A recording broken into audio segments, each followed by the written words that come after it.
세계적인 바이올리니스트 조슈아 벨이 있습니다.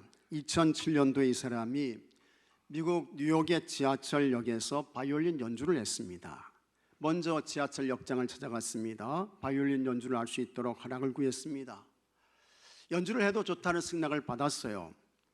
그때의 뉴욕 지하철 역장은 수많은 사람들이 몰려들 것을 예상해서 안전에 유의하도록 모든 조치를 취했습니다. 조슈아 벨의 바이올린 연주가 시작되었습니다. 그의 연주는 45분 동안 진행되었습니다. 조슈아 벨이 뉴욕의 지하철역에서 연주할 때 사용한 바이올린 악기는 1713년에 이 바이올린 악기의 거장 스트라디바우루스가 제작한 350만 달러의 바이올린이었습니다. 350만 달러면 우리나라 돈으로 이 악기의 가격이 45억 원이 넘는 돈이에요. 굉장한 돈이죠. 이 조슈아 벨이 가장 아름다운 곡 6개를 연주했습니다. 참 그의 음악의 깊이와 소리는 정말 대단했습니다. 엄청났어요. 그런데 그렇게 아름다운 연주를 듣기 위해 모여든 사람은 여러분 겨우 6명뿐이었습니다. 조슈아 벨이 뉴욕 지하철역에서 연주할 때 그곳을 2,000명의 사람들이 지나갔습니다. 그러나 그의 연주 소리를 듣기 위해 그의 앞으로 다가온 사람은 고작 6명뿐이었습니다. 사람들은 세계적인 바이올린 연주자 조슈아 벨을 알아보지 못했습니다. 그렇게 아름다운 바이올린 연주가 45분 동안 이어졌는데 이 조슈아 벨을 알아보고 그의 연주에 감동하는 사람은 없었습니다.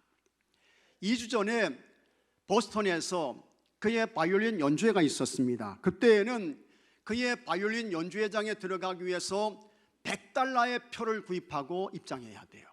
$100면 우리나라 돈으로 14만 원 정도 이렇게 되면 보면 맞습니다. 그런데 표를 구하지 못해가지고 많은 사람들이 집으로 돌아갔습니다. 그런 조슈아 벨이 지금은 뉴욕의 지하철역에서 똑같은 곡을 연주해요. 그리고 그때보다 훨씬 더 비싼 악기로 연주를 했습니다. 하지만 뉴욕의 지하철역에서는 어느 누구도 이 조슈아 벨을 알아보지 못했습니다. 그의 환상적인 바이올린 연주를 듣지 않았습니다. 겨우 6명이 조슈아 벨의 연주를 들었습니다. 그리고 그들이 조슈아 벨에게 던져준 돈은 모두 합쳐서 고작 $32가 전부였습니다. 이것은 무엇을 의미할까?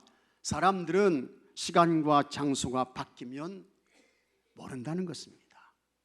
사람들은 알지 못해요. 누구인지 모릅니다. 어떤 사람인지 모릅니다. 그렇게 겉모습도 모르는데 여러분은 어떻게 속마음까지 알 수 있습니까? 몰라요. 어느 누구의 마음도 모릅니다. 생각도 모르고 계획도 모르고 일정도 모르고 무슨 생각을 하는지 모릅니다. 제가 여러분 다 앞에서 얼굴 쳐다보고 있지만 저분이 도대체 무슨 생각을 하고 계실까? 무슨 마음을 품고 있지? 몰라요. 모릅니다. 그가 과거에 어떻게 살았는지 모릅니다. 현재는 어떻게 사는지 몰라요. 미래는 어떻게 살지 그것은 더더욱 모릅니다. 우리는 이렇게 모릅니다. 안다고 해도 다 아는 거 아닙니다. 부분적으로 아는 게 조금 아는 거예요. 그저 약간 아는 것입니다. 그러나 하나님은 아닙니다. 우리 하나님은 모든 것을 아세요. 하나님은 처음부터 끝까지 아십니다. 하나님은 시작을 아시고 과정을 아시고 하나님은 마침을 아십니다. 그래서 하나님의 속성 가운데 하나님은 어떤 분이냐 같이 하겠습니다. 하나님은 전지하시다. 믿습니까 여러분? 하나님은 전지하세요. 하나님은 전지하십니다. 성경은 이것을 창세기부터 요한계시록까지 계속해서 말씀하고 있습니다. 그러면 예수님은 어떠실까? 과연 예수님도 모든 것을 아시는 분일까? 어떻게 해요? 물론 우리 예수님도 모든 것을 아십니다. 왜 그러냐? 예수님은 하나님이시기 때문에 그렇습니다. 그래서 예수님도 처음을 아십니다. 중간을 아십니다. 마지막을 아십니다. 예수님도 하나부터 10까지를 아십니다. 다 아세요. 모두 아세요. 예수님은 전지하신 분이십니다. 요한복음 2장 24절에 다음과 같은 말씀이 있습니다. 예수는 그의 몸을 그들에게 의탁하지 아니하셨으니 이는 친히 같이 하겠습니다. 모든 사람을 아심이요, 모든 사람을 아심이요, 모든 사람을 다 아신다는 거예요. 또 사람에 대하여 누구의 증언도 받으실 필요가 없었으니 이는 그가 친히 사람의 속에 있는 것을 아셨음이니라. 예수님 어떤 분이세요? 여러분의 속을 다 아시는 분이십니다. 다 아시는 분이세요. 이것이 뭡니까? 예수님의 전지성입니다. 사람이 어떤 사실을 알기 위해서는 배워야 합니다. 공부해야 돼요. 연구해야 합니다. 그리고 어떤 무엇과 사실에 대하여 들어야죠. 그래야 알 수 있습니다. 사람을 아는 것도 여러분 그냥 알아지지 않습니다. 처음 사람을 만나서 그 사람의 외적인 모습을 보고 나 저 사람 알아, 그렇게 말할 수 없는 거예요.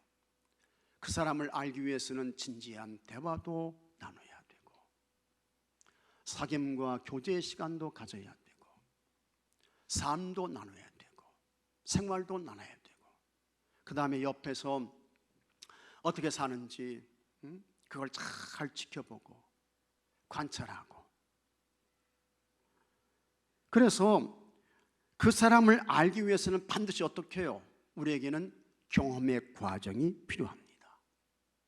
그러나 예수님께는 이와 같은 경험의 과정이 필요하지 않습니다. 예수님은 처음부터 아시는 거예요. 예수님은 보면 아세요. 지금도 예수님께서 우리 교회 안을 거닐고 계신데 여러분을 다 보고 아시는 줄로 믿으시기 바랍니다. 예수님은 아시는 거예요. 예수님의 전지성입니다. 여러분, 우리가 사는 이 지구에는 얼마나 많은 사람들이 살고 있을까? 2023년을 기준으로 해서, 올해를 기준으로 해서 80억 4,500만 명의 사람들이 살고 있습니다. 굉장히 많아요. 80억 4,500만 명. 아주 쉽게 말하면 여러분은 누구냐? 80억 분의 1입니다. 여러분들은 80억 분의 1이세요. 그래서 어떤 분이 처음 믿는, 예수님 믿는 신앙생활을 시작하면서 이분이요 이렇게 기도했대요. 하나님 아시지요? 대한민국 충청남도 공주시 문영로 171번지 5 믿음 나 아시죠? 예를 들면 이런 거예요. 어떤 분이 이렇게 기도했다는 거예요. 그러나 여러분, 우리는 이렇게 기도하실 필요가 없습니다. 하나님은 다 아시는 거예요. 이사야 43장 1절에 이와 같은 말씀이 나옵니다. 같이 읽겠습니다. 야곱아, 너를 창조하신 여호와께서 지금 말씀하시느니라. 이스라엘아, 너를 지으신 이가 말씀하시느니라. 너는 두려워하지 말라. 내가 너를 구속하였고 내가 너를 지명하여 불렀나니 너는 내 것이라. 아멘. 내가 너를 구속했어. 내가 너를 지명해서 불렀어. 너는 내 거야. 너는 내 거야. 하나님 말씀하세요. 또 에레미야 1장 5절에는 이런 말씀도 나옵니다. 다 같이 읽겠습니다. 내가 너를 모태에 짓기 전에 너를 알았고 내가 배에서 나오기 전에 너를 성별하였고 너를 여러 나라의 선지자로 세웠노라. 아멘. 하나님의 선택입니다. 하나님의 부름입니다. 하나님의 지명이에요. 하나님의 구속이에요. 그런데 언제 하나님께서 우리를 부르시고 선택하셨을까? 예레미야를 통해서 하시는 말씀이 어머니의 모태에서 만들어지기 전에 이미 벌써 하나님이 아신 거예요. 믿으시면 아멘 하시기 바랍니다. 굉장하잖아요. 대단하잖아요.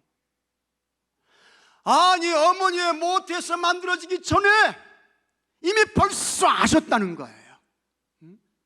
그리고 어머니의 배에서 나오기 전에 이미 성별했다는 거예요. 그리고 벌써 그를 하나님의 선지자로 세웠다는 것입니다. 이 하나님의 아심이지요. 하나님의 전지아심이에요. 그래서 해버거리라는 믿음이 아주 좋은 분이 있습니다. 이 사람이 하나님의 전지하심에 대하여 다음과 같이 말했습니다. 주님은 내가 알 수 없는 것을 아십니다. 맞아요.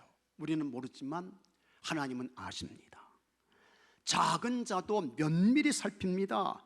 주님의 마음이 우주를 파악하는 것은 모래 하나를 파악하는 데 불과합니다. 이 우주가 얼마나 커요. 그리고 이 세상에는 80억 4,500만 명의 사람들이 살고 있어요. 근데 하나님께서 그 사람들을 다 아시는데, 이 우주를 파악하는데 하나님께는 모래 하나를 파악하는데 불과하다는 것입니다. 그러니 하나님이 얼마나 크신 분이세요. 하나님이 얼마나 높은 분이에요.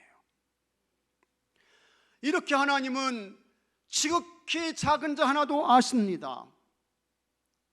여러분은 면밀히 살피세요. 모든 것을 정확하게 아십니다.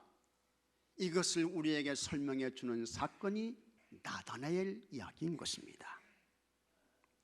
예수님께서 공생의 삶을 시작하셨습니다. 예수님이 가장 먼저 하신 일이 있습니다. 제자들을 부르셨어요. 갈릴리 바다로 가셔서 물고기를 잡고 있던 베드로와 안드레를 부르셨습니다. 이들은 형제였습니다. 그리고 예수님께서 오늘 말씀 보니까 빌립도 예수님의 제자로 부르셨습니다.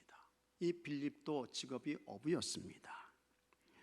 예수님께서 빌립에게 말씀하셨습니다. 43절에 다 같이 읽겠습니다. 이튿날 예수께서 갈릴리로 나가려 하시다가 빌립을 만나 이르시되 나를 따르라 하시니, 같이 하겠습니다. 나를 따르라.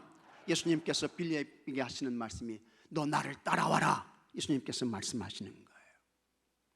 그래서 이 빌립이 예수님의 제자가 됐습니다. 이 빌립은 베드로와 안드레 같은 지역 사람이에요. 베세다 사람입니다. 이렇게 빌립이 예수님의 제자가 되었습니다.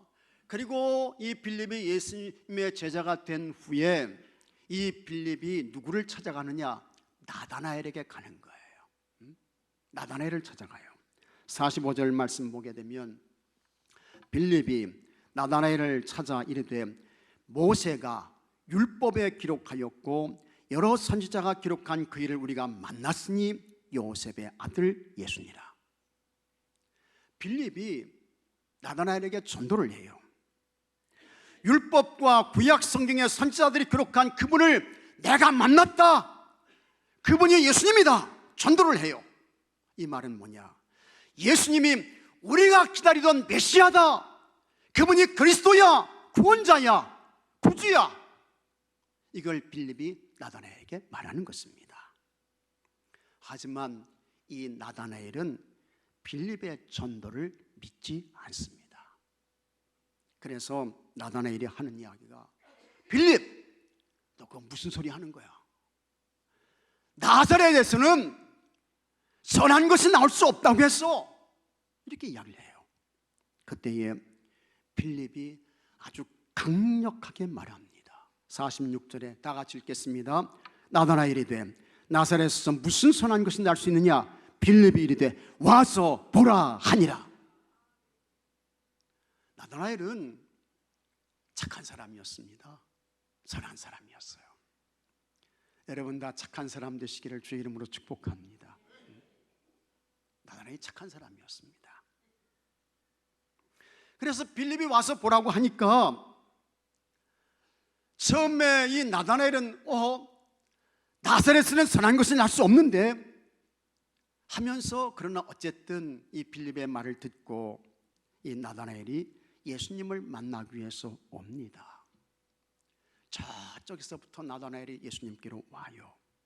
그때에 예수님이 이 나다나엘을 보시고 엄청난 굉장한 말씀을 하십니다. 그것이 47절 말씀입니다. 47절 말씀 다 같이 읽겠습니다.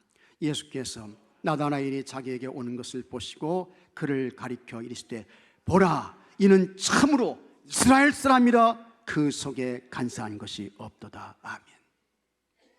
예수님께서 나다나엘을 보시고 하시는 말씀이 보라, 참으로 이스라엘 사람이다. 너에게는 간사한 것이 없다. 예수님께서 이렇게 말씀하셨어요. 나다나엘이 예수님의 말씀을 듣고 깜짝 놀랐습니다. 그래서 나다나엘이 예수님께 하는 이야기가 아니 예수님 어떻게 나를 아십니까? 어떻게 나를 보셨어요? 물어요. 그때 예수님의 대답이 더 나다나엘을 놀라게 합니다. 48절 말씀도 다 같이 읽겠습니다. 나다나엘이 이르되 어떻게 나를 아시나이까? 예수께서 대답하여 이르시되 빌립이 너를 부르기 전에 내가 무화과나무 아래 있을 때 보았노라. 아멘. 이 한마디의 말씀에 나다나엘이 그냥 예수님 앞에 그냥 꺾어져요.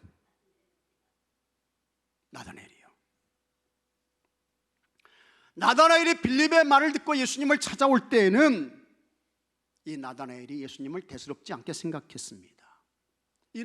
그는 이미 안 좋은 생각을 가지고 있었잖아요. 나사렛에서는 선한 것이 날 수 없다고 했습니다. 그래서 이 나다나엘이 예수님을 찾아올 때에는 예수라는 사람도 그저 그런 사람이야, 지금까지 많은 사람들이 왔다 갔는데 그런 사람과 똑같아, 이런 마음 가지고, 이런 생각 가지고 온 거예요. 그러나 예수님이 어떻게 해요? 나다나엘의 속을 다 꿰뚫어 보셨습니다. 그 속에 간사한 것이 없다고 했습니다. 참 이스라엘 사람이라고 했습니다.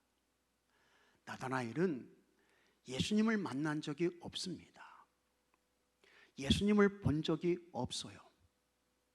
예수님께 대하여 들은 것도 없습니다. 하지만 처음 만났는데 예수님은 이미 나다나엘의 모든 것을 알고 계셨습니다. 나다나엘이 기가 막힌 거예요. 깜짝 놀랐습니다. 그래서 나다나엘이 즉시 예수님께 무릎을 꿇습니다. 나다나엘이 착한 사람이라고 했잖아요. 선한 사람이라고 했잖아요. 그래서 그가 예수님께 무릎을 꿇고 이 나다나엘이 이렇게 외칩니다. 49절 말씀 다 같이 읽겠습니다. 나다나엘이 대답하되 랍비여, 당신은 하나님의 아들이시요 당신은 이스라엘의 임금으로서이다. 아멘. 아주 훌륭한 믿음의 고백을 하는 것입니다. 예수님은 어떤 분이냐? 우리 예수님은 모든 것을 아십니다. 처음부터 끝까지 아십니다. 마음을 아십니다. 생각을 아세요. 삶을 아십니다. 예수님은 전지하십니다. 그리고 그렇게 전지하신 예수님이 누구냐? 그 예수님이 하나님이신 것을 믿으시기 바랍니다. 예수님께서 나다나엘에게 참 이스라엘 사람이다, 간사한 것이 없다, 이렇게 말씀하셨으면 이 사람은 틀림없이 정말 간사함이 없는 좋은 사람인 것입니다. 예수님의 눈은 잘못 보지 않습니다. 예수님의 눈은 실수가 없어요. 나다나엘이 예수님께 대한 최고의 인정, 최고의 칭찬, 이와 같은 것을 받았습니다. 간사함은 어떤 것일까? 이 간사함은요, 여러분, 좋은 거 아닙니다. 간사함 좋은 거 아니에요. 간사하다는 말은 헬라어로 돌려오라고 합니다. 돌려오. 이것의 뜻은 속이다, 사기치다, 또 살살 끼워내는 거예요. 이게 간사하다는 이야기예요. 이 간사함을 가장 쉽게 이해할 수 있는 것이 뭐냐? 이 간사함을요, 제일 쉽게 이해할 수 있는 것은 여러분, 낚시입니다. 낚시, 피싱이에요. 물고기의 입장에서 생각해 보십시오. 예리한 낚싯바늘에 미끼를 끼워요. 살아있는 지렁이를 끼우는 거야. 그러니까 이게 물에 던져지게 되면 이게 살아있어가지고 막 움직여요. 그러면서 물고기가 모여들도록 거기 어떻게 밑밥을 그냥 막 던지는 거예요. 그러면서 이 낚시꾼이요, 2시간이고 3시간이고 그렇지만 그냥 뚫어지게 주구장창 바라보면서 언제 물고기가 여기에 걸릴까, 그것만 쳐다보고 있는 거예요. 심지어는 여러분, 기도하라고 하면 10분도 안 되는데, 10분도 안 돼서 눈을 뜨는데, 낚시하라고 하면 밤을 새워가지고 낚시를 하는 거예요. 낚시가 그런 거예요. 물고기가 유혹을 이기지 못해서 그냥 그 미끼를 덥석 물었습니다. 그러면 낚시 그냥 올커니 왔다 하면서 낚싯대를 확 잡아 올립니다. 그러면 살아있는 물고기가 막 요동을 치면서 끌려 나오게 되는 거예요. 그러면 이 낚시꾼은 봐라, 내가 이거 잡았다 하면서 좋아하죠. 그런데 여러분, 물고기 입장에서는 그날 끝난 거예요. 물고기는 거기서 끝이야. 내일이 없어. 이게 뭡니까? 이게 간사함인 것입니다. 예수님은 나다나엘을 보시자마자 간사함이 그에게는 없다고 했습니다. 그런 나다나엘은 참 이스라엘 사람이라고 했습니다.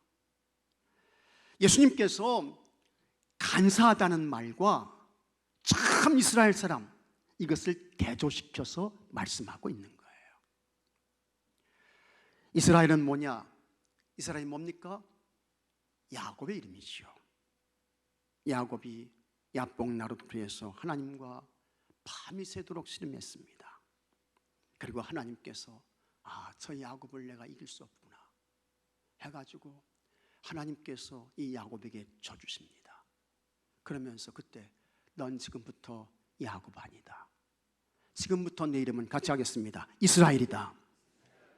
그래서 야곱에게 이스라엘 그 이름을 주세요. 그런데 나다나엘이 누구냐? 나다나엘은 야곱이 아니라는 것입니다. 나다나엘은 진짜 이스라엘 사람이라고 했습니다. 성경에서 만나는 야곱은 아주 간사한 사람이었습니다. 그래서 야곱은 잘 속였습니다. 사람들을 속였어요. 그래서 형 에서를 속이죠. 파죽한 것으로 속이는 거예요. 아버지 이삭도 속입니다. 염소를 잡아가지고 별미 만들어가지고 아버지 속여서 이삭의 축복을 다 받아버려요. 외삼촌 라반의 집으로 도망갔습니다. 그곳에서 20년 동안 살게 되는데 이 외삼촌 라반도 속여요. 그래서 외삼촌 모르게 야밤 도주를 하게 되는 것입니다. 야곱은 사람을 속이는 탁월한 그와 같은 재능, 참 이것도 타고났다고 말해야 될지 모르겠어요.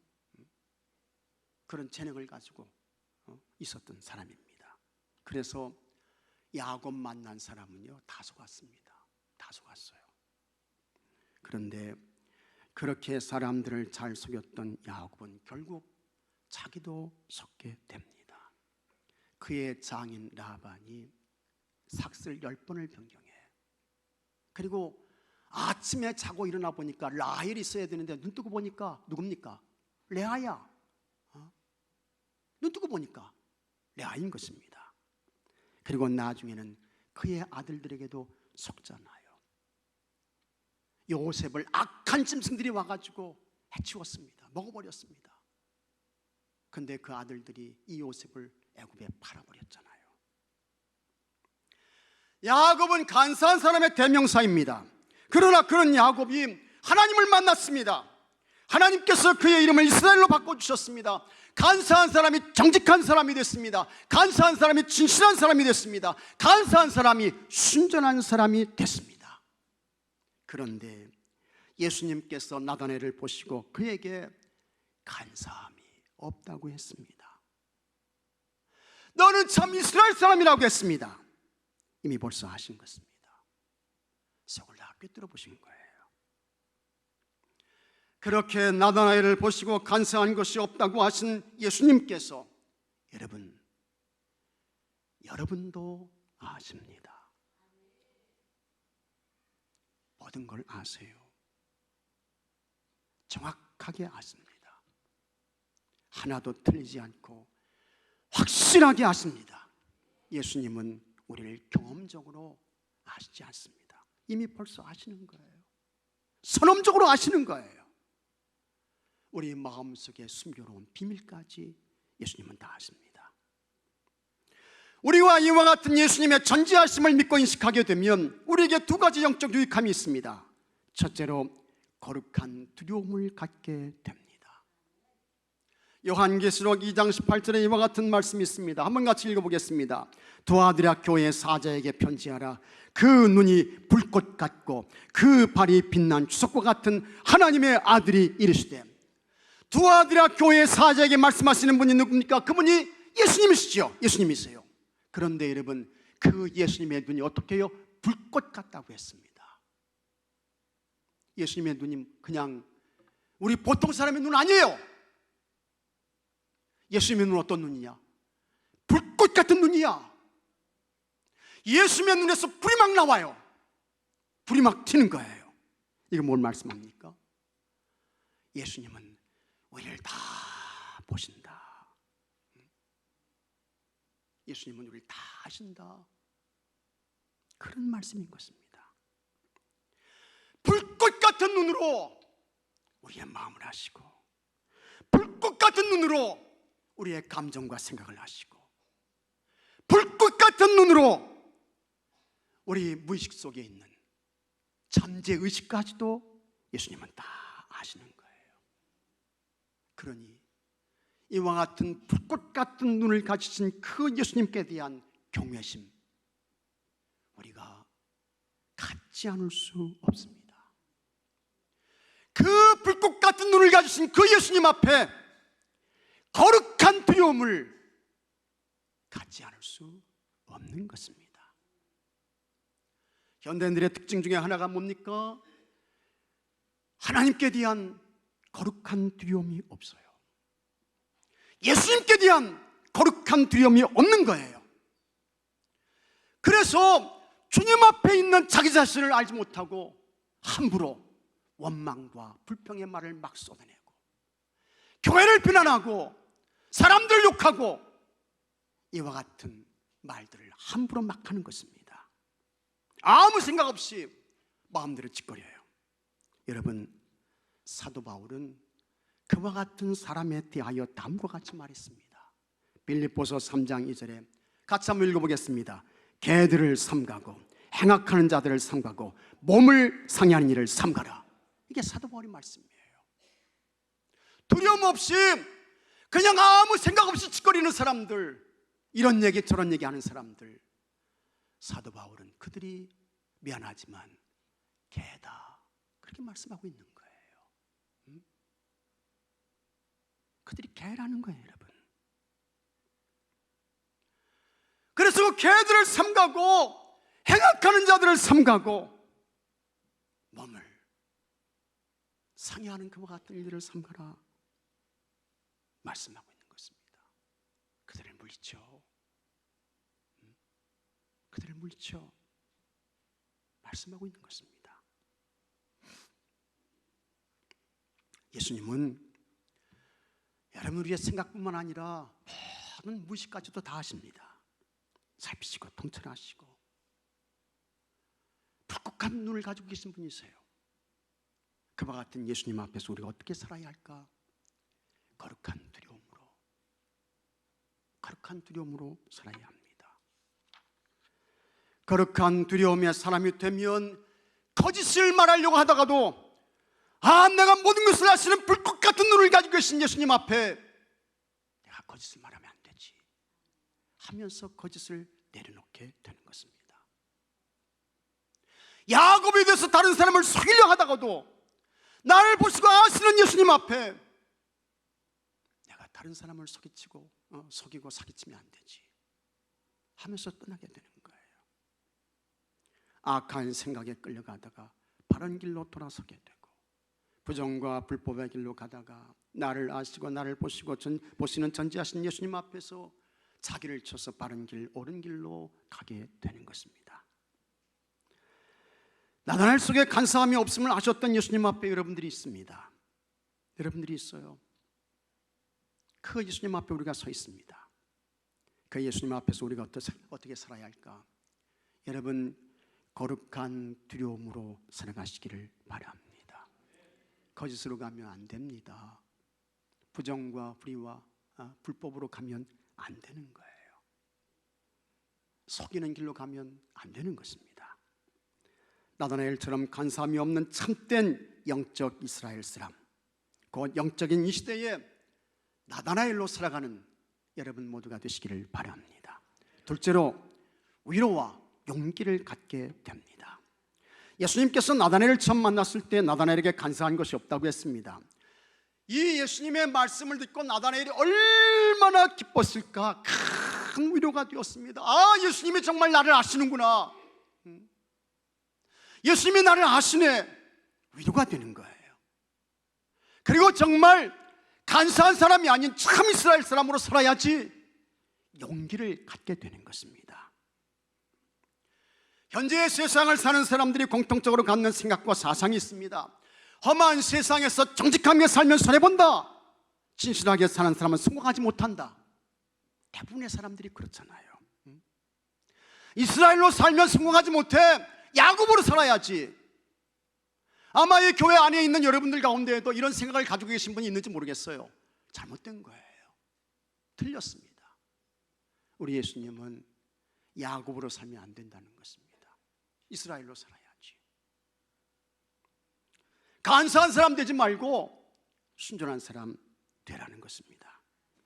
왜 그러냐? 같이 하겠습니다. 사람은 몰라도 예수님은 아신다. 예수님 아신다는 거예요. 사람은 몰라줘도 예수님 아신다는 거예요.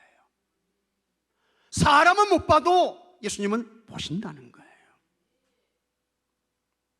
사람은 속일 수 있어도 예수님 못 속인다는 것입니다. 안 된다는 거예요.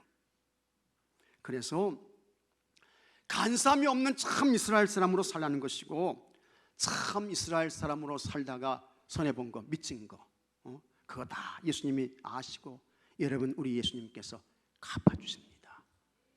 예수님 보상해 주셔요.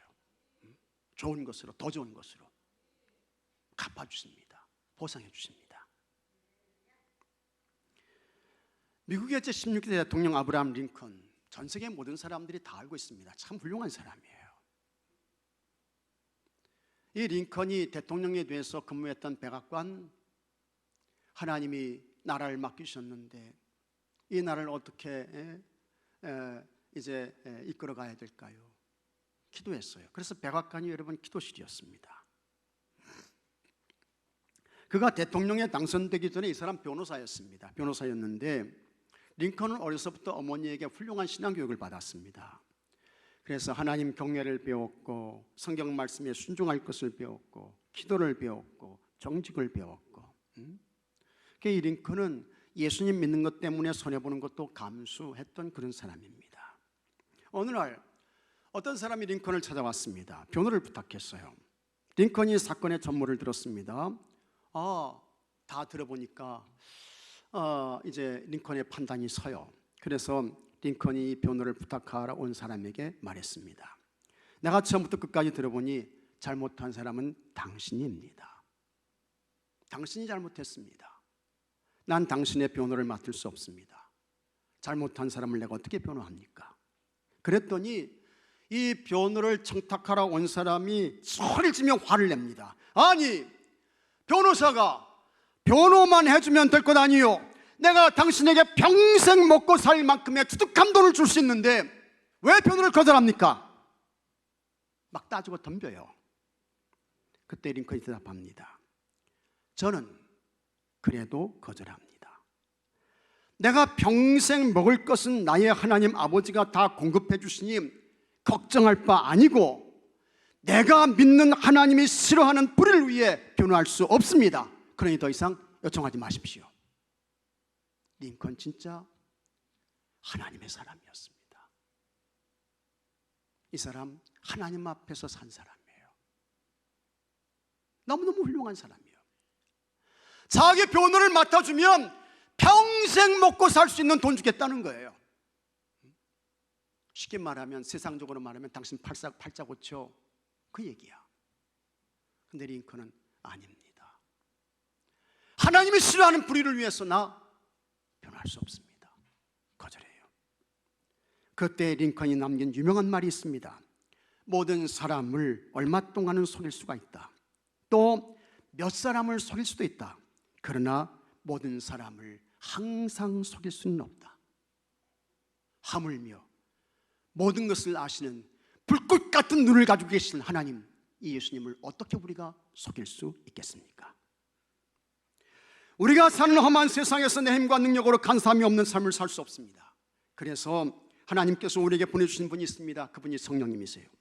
성령님께서 연약한 우리를 도와주십니다. 로마서 8장 26절에 이와 같이 성령도 우리의 연약함을 도우시나니 우리가 마땅히 기도할 바를 알지 못하나 오직 성령이 말할 수 없는 탄식으로 우리를 위하여 친히 간구하시느니라. 그러므로 여러분 기도하셔야 합니다. 시편 51편 10절에 다 같이 읽겠습니다. 하나님이여, 내 속에 정한 마음을 창조하시고 내 안에 정직한 영을 새롭게 하소서. 아멘. 기도하셔야 돼요. 기도하셔야 돼요. 하나님이여, 내 속에 정한 마음을 창조하시고 내 안에 정직한 영을 새롭게 하소서. 온 세상이 거짓으로 다 속이고 속는다 할지라도 나는 의의 길, 나는 진리의 길을 갈 수 있도록 성령님 나를 도와주세요. 연약한 나를 도와주세요. 기도하셔야 합니다. 왜 아멘 안 하세요? 기도하셔야 돼요. 기도하셔야 돼요. 그러면 성령님께서 도와주십니다. 의의 길로 가게 하시고 진리의 길로 가게 하시고 정직의 편에 서게 하시고, 그리고 예수님은 정직의 길을 가는 사람 알아주십니다.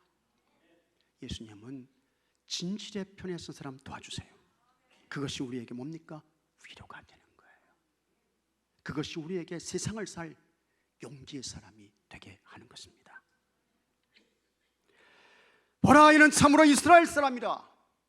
그 속에 간사한 것이 없도다. 예수님께로부터 이와 같은 인정과 칭찬을 받으시고 위를 얻고 담대한 용기의 사람으로 나다나엘처럼 간사함이 없는 참된 시대의 영적 이스라엘 사람으로 살아가시는 여러분 모두가 되시기를 주 이름으로 축복합니다.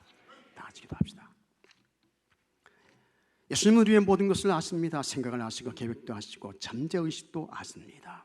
그런 예수님 앞에서 우리에게 간사함이 없게 해 주옵소서.